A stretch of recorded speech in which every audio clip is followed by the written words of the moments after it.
Et on l'a compris, la concurrence est rude sur le secteur. Alors des sites vont plus loin que la simple mise en relation en proposant des soirées, voire des week-ends pour que les candidats à l'amour puissent se rencontrer en chair et en os parce que on peut trouver le meilleur comme le pire sur Internet. Voyez l'enquête de Thierry Scharf. Les envoûtants associés à des lèvres irrésistibles. Le business de la rencontre ne s'est jamais aussi bien porté. Et aujourd'hui, c'est sur Internet que ça se passe. Un Français sur 5 s'est déjà inscrit à un site de rencontre. Du plus sage au plus coquin, on en compte aujourd'hui plus de 2000. Un vrai phénomène et aussi une vraie jungle. L'amour virtuel peut réserver des bonnes et des mauvaises surprises. Maya Mazorette, chroniqueuse et romancière sur les questions amoureuses, a testé pour les besoins d'un livre une 50aine de sites. Oui, les sites de rencontres sont efficaces. Moi, j'ai rencontré plein de gens avec les sites de rencontres. Je vois mes amis qui l'utilisent. Ça fonctionne très bien. Le premier conseil quand on va faire des rencontres sur Internet, c'est de choisir bien son site. Alors, il y a une manière très simple de trouver le bon site Internet, c'est de taper le nom, alors ça peut être Mythique, Adopte un mec, avec arnaque à côté dans Google. Et là, vous allez avoir toutes les expériences des autres internautes, positifs comme négatifs, qui vont vous aider à faire votre chemin. Abonnement coûteux, censé trier les membres, positionnement haut de gamme, certains sites de rencontres jouent la carte sélective et rassurante. Et la nouveauté, c'est de sortir de l'ordinateur. Ces sites proposent à leurs membres de se retrouver autour d'événements. Un must. Ce soir-là, ce site, pionnier sur l'organisation d'événements, propose un after, un apéro quoi. Ça permet de reprendre une vie sociale aussi, de revoir du monde, de renouer avec la vie et ça c'est très important. Il n'y a pas que les rencontres amoureuses. Bon, mais on espère tous la rencontre amoureuse. Je pense pas être quelqu'un de très exigeant. Avec un abonnement mensuel à 60 €, largement plus cher que la moyenne, le site se la joue comme un club select. On dit bien qui se ressemble s'assemble. Où les membres se cooptent et jouissent de multiples occasions de rencontres.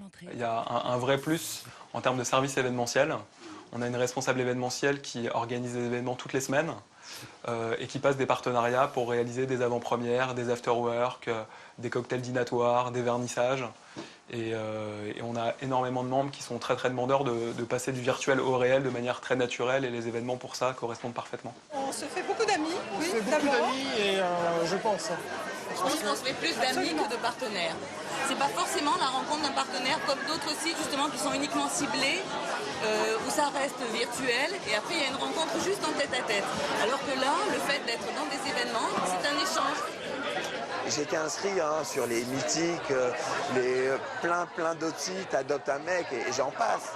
Et finalement, on est vraiment seul. On est vraiment seul derrière son écran.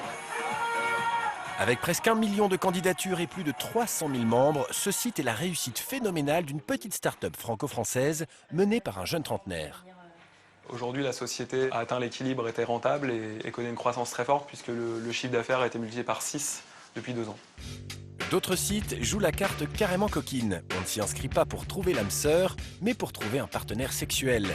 Un créneau qui tente de surfer sur une nouvelle tendance, la soi-disante désinhibition des femmes. Pourtant, la difficulté, c'est d'attirer les femmes, justement. Du coup, ici, seuls les hommes paient. Abonnement mensuel, 40 €. Il faut penser dans une bar, il faut aussi acheter des boissons, etc. Et pour trouver des femmes, il faut de temps en temps investir beaucoup plus que notre prix pour trouver quelqu'un intéressant. Mais attention, Internet n'est pas sans danger. Et le cyberbullying, comprenez le cyberharcèlement, fait de plus en plus de victimes. Un partenaire vous incite par exemple à vous filmer ou à vous photographier nu et vous fait ensuite chanter avec ces images. Soyez vigilants sur le profil que vous donnez de vous-même.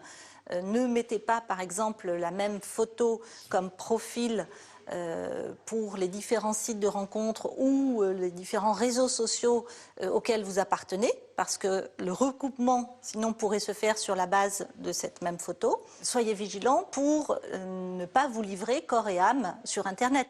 Alors, que faire en cas de cyberbullying? Il faut surtout ne pas céder à la menace de chantage et donc dénoncer cette pratique en portant plainte auprès effectivement du commissariat.